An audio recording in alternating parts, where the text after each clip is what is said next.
Tēnā koutou katoa, nō reira e te hekura tari, nau mai, hara mai.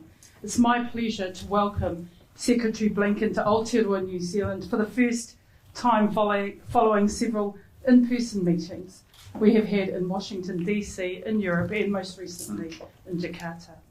Our meeting today builds upon our commitment to advance the strategic partnership between Aotearoa, New Zealand and the United States, set out in the joint statement from the former Prime Minister Ardern's meeting with President Biden at the White House last year.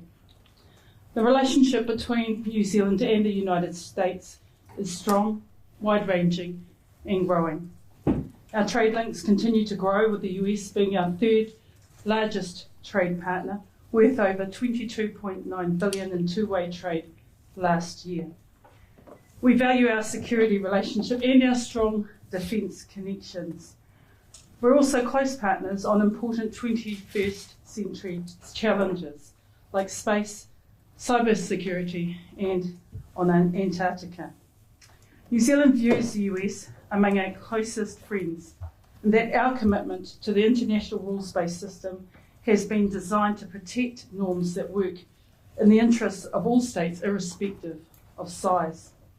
I was pleased to have a warm in-person discussion with Secretary Blinken today, covering many of our common interests and challenges that our two countries share. We discussed the functioning of the rules-based international system, which has been fundamental to our prosperity, and the challenges it faces in a more contested global environment and our Pacific region. We highlighted our ongoing commitments to democracy and human rights and the strong interests we both have in supporting peace and stability in the region and globally. I particularly want to acknowledge the ongoing commitment the US is showing to supporting the resilience of our Pacific partners and indeed our region. The Secretary has arrived here having already visited Tonga, opening a post there, building on a commitment to be more present in our region, and we welcome that. We want to reaffirm that just as our bilateral relationship is important, what we do together within the region and in a multilateral sense continues to reinforce those values that we share in common. We discussed our approaches to the Indo-Pacific security issues and our respective relationships in this region.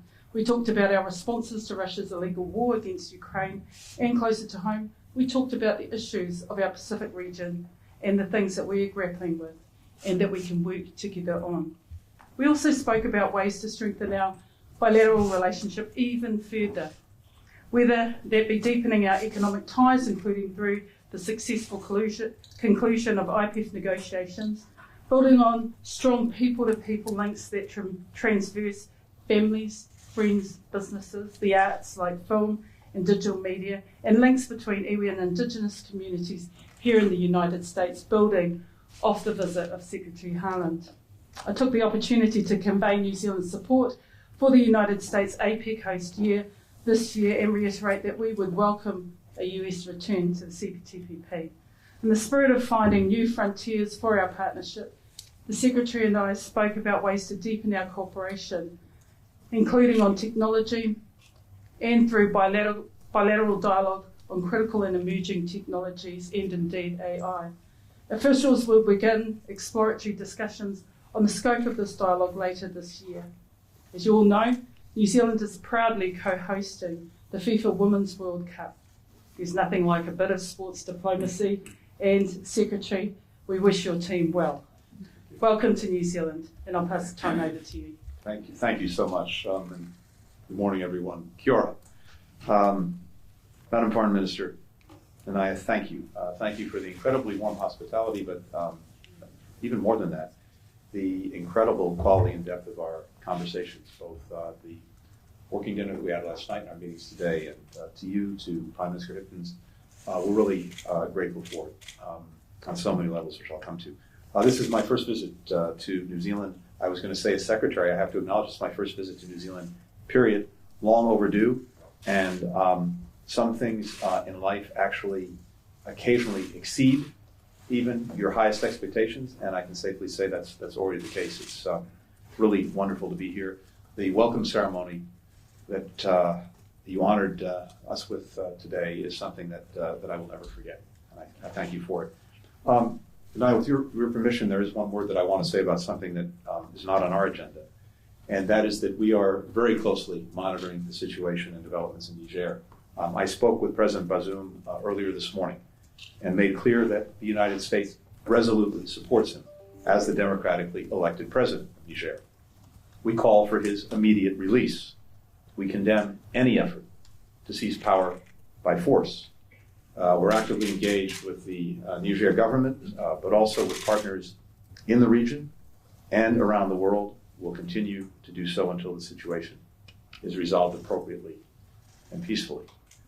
I also want to express the American people's deepest condolences after last week's shooting in Auckland. Our hearts are with the victims, with the survivors, with their families, with the people of New Zealand. It's especially in difficult moments that we're reminded of the closeness of our friendship, a friendship that is rooted in common values, common interests, and in the many connections between Americans and Kiwis. I especially want to thank our embassy team led by Ambassador Udall for their incredible work, day in, day out, to strengthen those ties between our countries and between our peoples. The United States, as a Pacific nation, is deeply committed to realizing our shared vision for a free, open, prosperous, secure, resilient, and connected Indo-Pacific. And what does that mean? That means a region where countries are free to choose their own paths and their own partners, where problems are dealt with openly, where rules are reached transparently and implemented fairly, where people, where goods and ideas are able to move about lawfully and freely. This is a shared vision between the United States and New Zealand and many other countries in the region.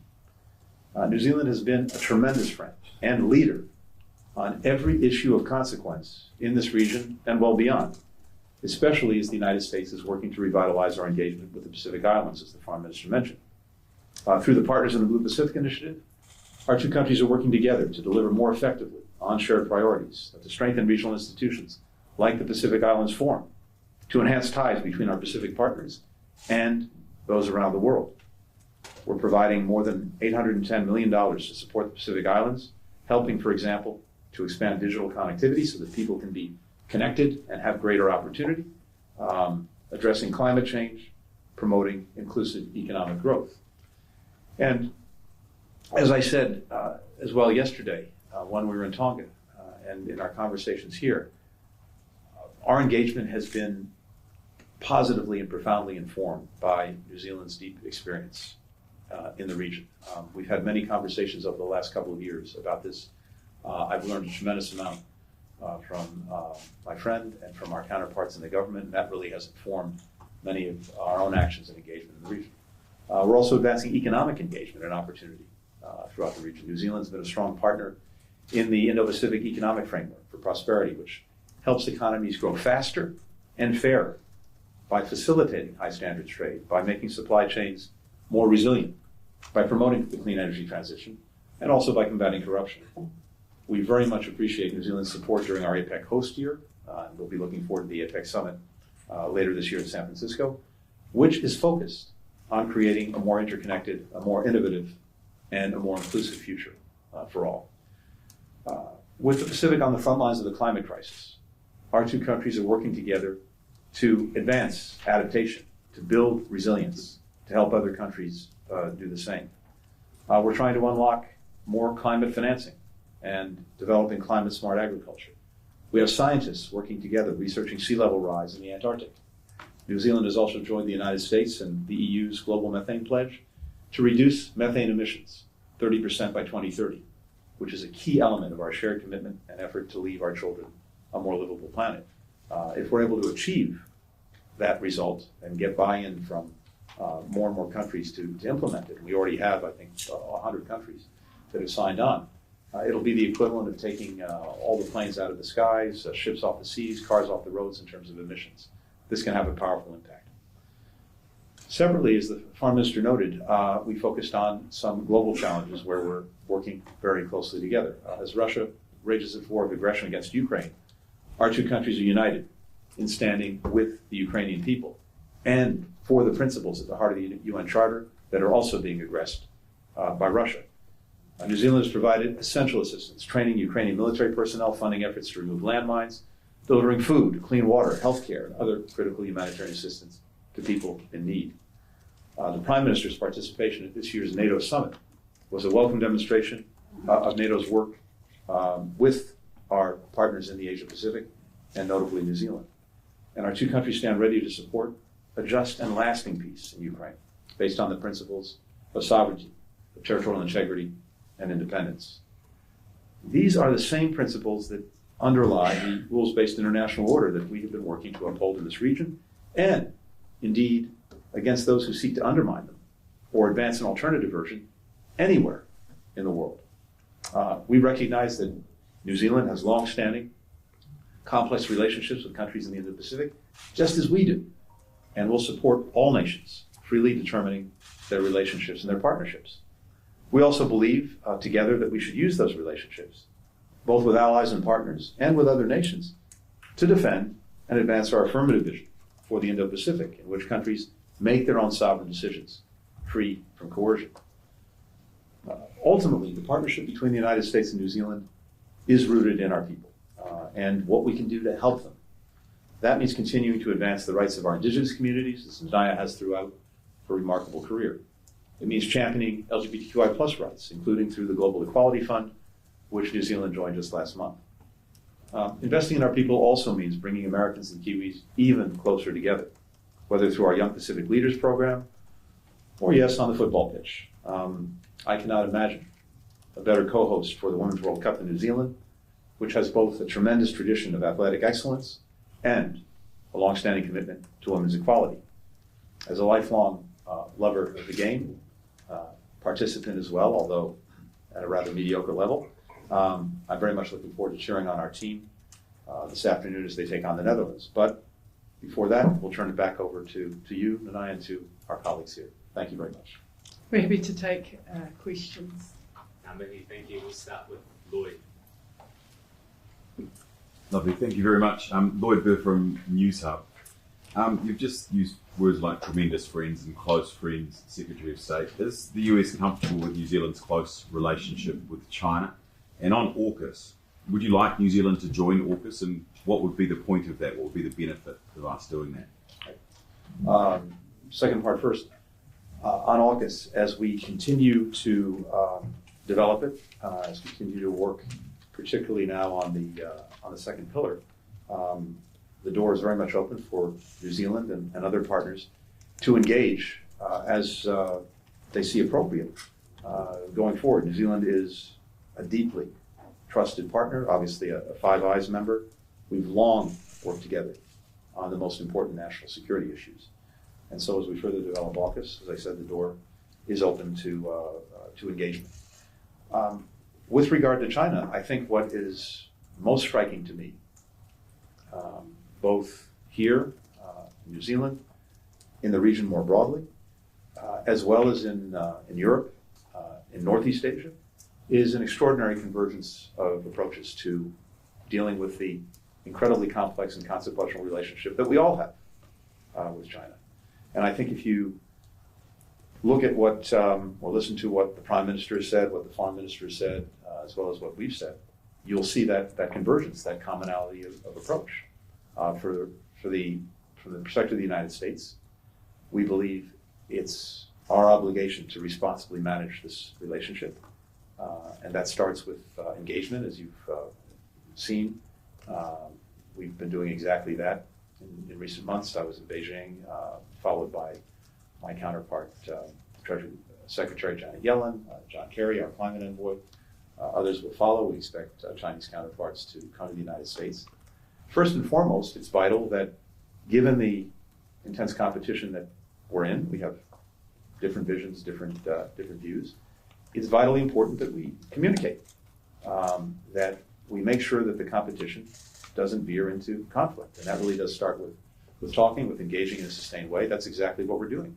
And we had very open, very candid conversations in Beijing, and I understand as well from the Prime Minister that he had similar, I think, constructive engagements, and we think those are important for all of us to take part in. It's the best way, first of all, to try to manage our very real differences, to see if we can't work through some of them, but also to find out if there are areas of cooperation where, in our mutual interest and the interest of many others, it makes sense that we find ways to work together.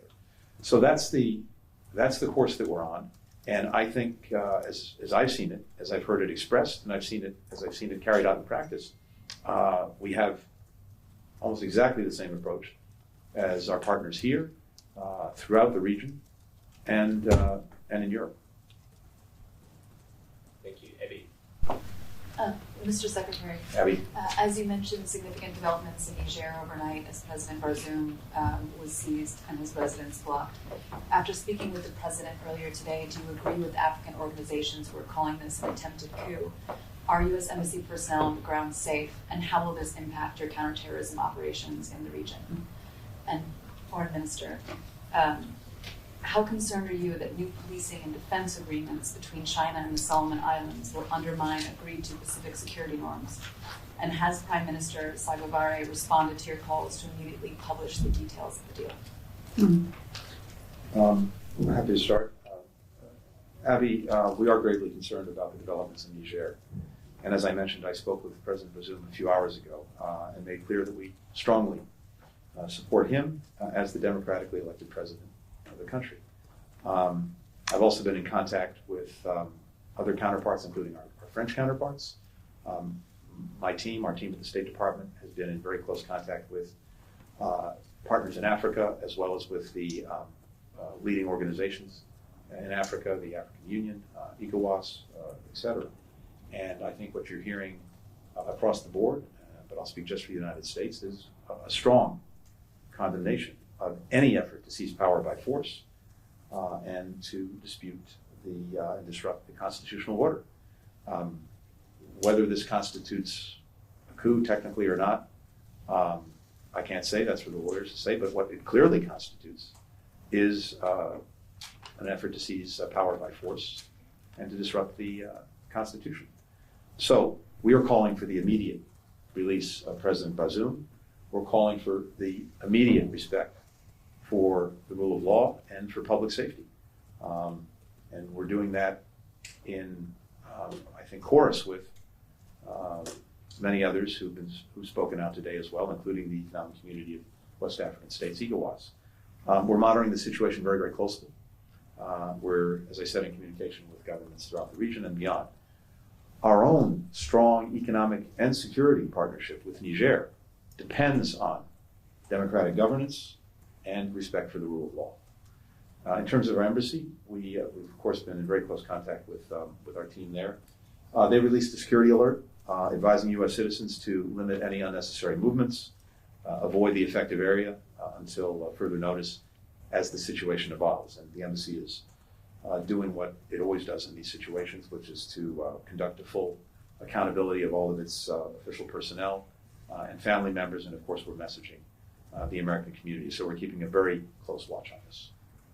Abby, thank you for the question. And with regards to the arrangements between China and the Solomon Islands, of course we respect the sovereignty of Solomons to make their own decisions, but for New Zealand we also respect regional arrangements that have been long held and agreed to, like for example the Boe Declaration. And what that means in a practical sense is that there is widespread agreement amongst Pacific states that when it comes to security issues that we will take a family first approach.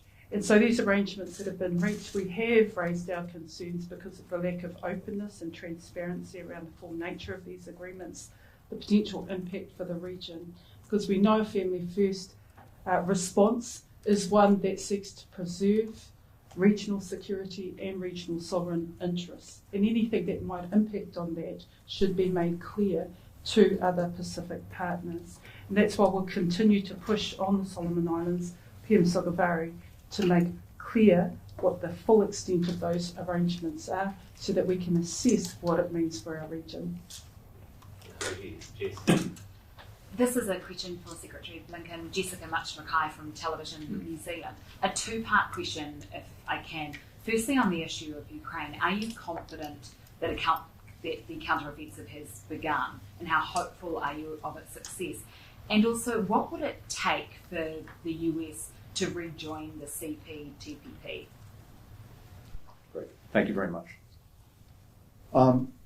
First, with regard to Ukraine, well, first, of course, the counteroffensive itself did begin many weeks ago. I think the question on the table now is whether the Ukrainians are deploying some of the units that they've held back and putting all of those into the counteroffensive. And I really refer you to our Defense Department and other experts on exactly what's happening on the ground. But what I can say is this. We believe that the tools, the equipment, the training, the advice that many of us have shared with the Ukrainians over many months puts them in a good position to be successful on the ground in recovering more of the territory that Russia has taken from Ukraine. Keep in mind, it's important to step back for 1 minute. What Russia was trying to achieve in Ukraine has already failed. The objective that President Putin set in Ukraine was to erase it from the map, to eliminate its independence, to subsume it into Russia. That failed a long time ago. Now, of course, there's an intense battle going on for the land that Russia has seized from Ukraine, and that Ukraine is rightly trying to recover. Since the beginning of the Russian aggression in February, Ukraine's taken back about half of what Russia seized in that aggression. But there's an intense battle going on now, again, to recover more of that land. We believe strongly, as so many countries around the world do, that Russia's aggression cannot go forward with impunity. To allow that to happen would be not only to acquiesce to the aggression against Ukraine and its people, but to the aggression against the very principles at the heart of the United Nations Charter that are vital for peace and security around the world: territorial integrity, sovereignty, independence. That's why so many countries have come together in such strong and sustained support for Ukraine as it goes forward. At the end of the day, the strength, the resilience, the dedication of the Ukrainian people are really what's going to make the difference. They're fighting for their own country, for their own future, for their land, for their freedom. The Russians are not, and that's fundamentally the difference maker. With regard to trade, we have, as I think you heard the Foreign Minister say, a vigorous and strong trade and investment relationship between our countries, and I think that's only going to grow. Our focus right now is on building out the Indo-Pacific economic framework, and I think that's important in a number of ways. We, by the way, deeply appreciate New Zealand's very positive engagement and leadership on really fleshing that out. This is a new type of economic arrangement. It goes beyond, in many ways, traditional free trade arrangements, both in the ambition of its commitments, as well as the scope of the areas that it covers. So, for example, we are working together to actually address what already are, the critical pillars of 21st century economies: secure and resilient supply chains, digital transformation, clean energy development, and making sure that trade is actually facilitated and that it's done in a fair and transparent manner. We've had great success already with the Indo-Pacific Economic Framework in building out the second pillar on supply chains, and we're working closely together on that. By the end of the year, I suspect we will have finished developing the other pillars. So that is our focus, and we're gratified to have New Zealand's partnership, as well as many other countries, in advancing, not just advancing that vision, but turning it into a practical reality. Thank you. And finally, Michael. Hi, Michael Birnbaum from the Washington Post. Thanks very much for taking our questions. Secretary Blinken, I could ask a couple questions about Ukraine. The African leaders are meeting today with President Putin, talk about food issues among other topics. Can you tell us about what outreach you and the Biden administration have had in trying to get African leaders to push Putin on the grain deal, and what your backup plan is if Russia does not move on that? And I was wondering if I could ask you also about U.S. policy on sharing information about war crimes in Ukraine with the ICC. Has there been a shift on that? You may have just told us to ask the Pentagon about the counteroffensive, but there are reports out there that the U.S. believes there's been a shift to a main phase of the Ukrainian counteroffensive. So just wanted to see if you had a precision about that. And Madam Foreign Minister, I'm wondering, from your perspective, what parts of Pillar 2 of AUKUS New Zealand might be interested in joining and taking part in? And also, of course, you mentioned Tonga. We've just come there from there, and was wondering, clearly the United States and China are focused on sort of military and security aspects of relations in the Pacific right now. Are you concerned about the militarization of the Pacific? And would you like the United States to do anything differently in the Pacific right now? Yeah, perhaps I'll go first this Please. one. Thank you for the question. And I've been quite clear in terms of New Zealand's position on the AUKUS arrangements right from the beginning, is that New Zealand's not prepared to compromise or change our nuclear-free position. That's in the first instance. And that's acknowledged and regarded by AUKUS members, and they have certainly heard what we've said in relation to our concerns around compliance of those arrangements with the Treaty of Rarotonga, and it is a widely held view across the region. When I consider the aspects of Pillar 2, and that was relayed to the Secretary at an officials level, we're exploring what the full extent of Pillar 2 opportunities could look like, and then once that's well understood and articulated by officials and agreed to, that will come back to Cabinet. So nothing's been agreed to, and I want to be really clear about that. But we need to bear in mind that with members of AUKUS and indeed those of our close partners, we're already agreeing on a number of fronts across a range of issues that serve our common interest, which both of us have already discussed from a security and defence point of view, but also from a trade and economic point of view, increasing both our bilateral, regional and multilateral opportunities to strengthen our international rules-based system.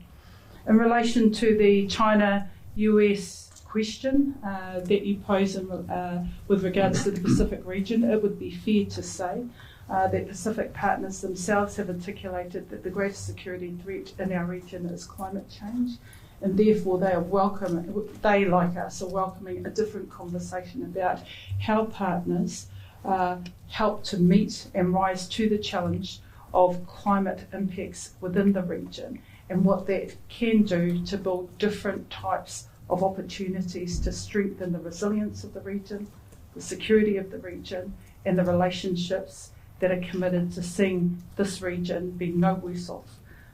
And that's going to be an important element as we seek to foster and grow the range of partnerships with the likes of the US, who are now creating new embassies across the region, have resumed the Peace Corps within the region, and also having a presence in relation to a significant economic component which is important to the Pacific, which is around the long-term management of the tuna fisheries, as well as presence in Fiji with USAID. So that all, I think, bodes well for an increased presence with greater commitment, but also hearing the aspirations of the Pacific and working in partnership with them.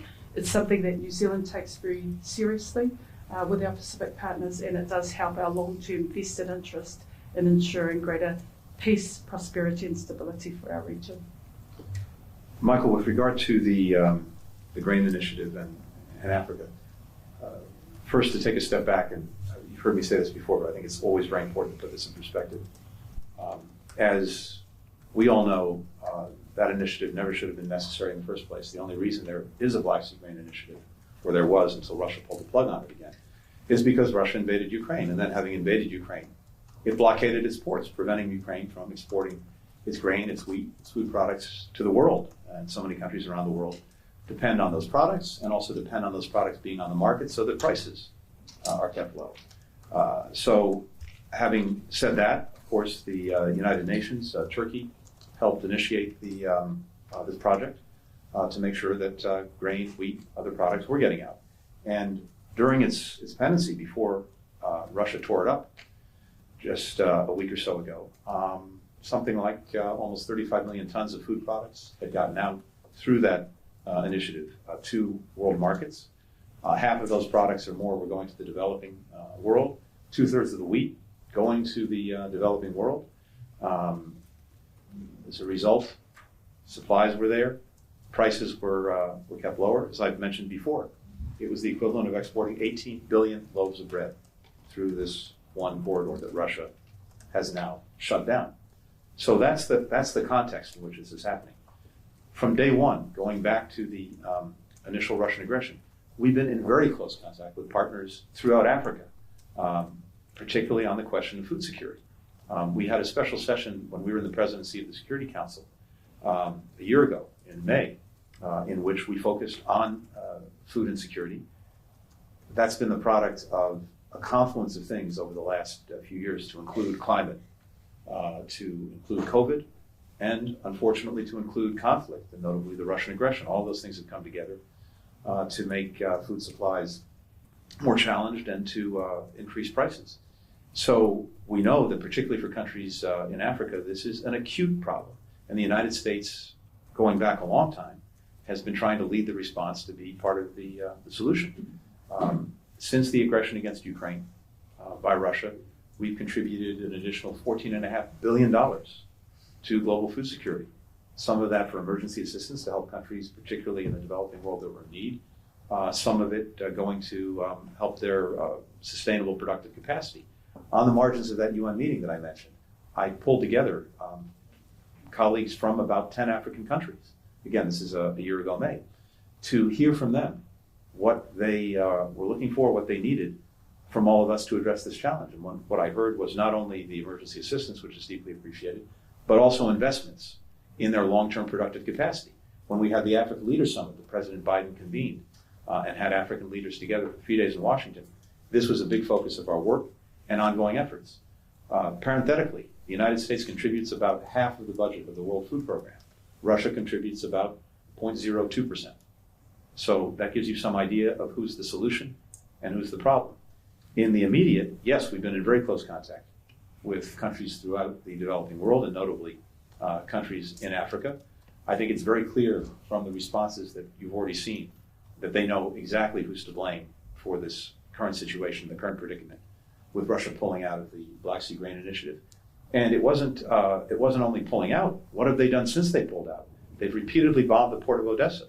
They've laid mines in the Black Sea. They've explicitly threatened shipping. I think that sends a very clear message, and I think it's a message that is falling on very, very critical and concerned ears in Africa and throughout the developing world. My expectation would be that Russia will hear this clearly from our African partners when they meet. With regard to the ICC, we've made clear that there needs to be accountability for those who have committed war crimes in Ukraine. And we've said that consistently from day one, and we've also acted on that. We support the ICC's investigation. We'll be cooperating with that investigation. I'm not going to get into the details, the specifics of any cooperation, because the court treats requests for cooperation confidentially, and we of course respect that. But the bottom line is we support accountability through a number of mechanisms, including the ICC. And finally, on the counteroffensive, I really don't have anything to add to what I said before. Again, it's been ongoing for some weeks, and the question now I know that you're asking is the main thrust now moving forward, and I really refer you to the Pentagon on that. Thank you. Well, Secretary Blinken, thank you very much for coming to visit New Zealand, being so generous with your time. You have a whole nother visit after New Zealand to carry on with. We wish your team well, and we hope that you enjoy the rest of your time here in Aotearoa, New Zealand. On behalf of our Prime Minister and the Government of New Zealand, to you and your delegation, mate atua koutou e mana ki e te aki. Thank you. Thank you very much.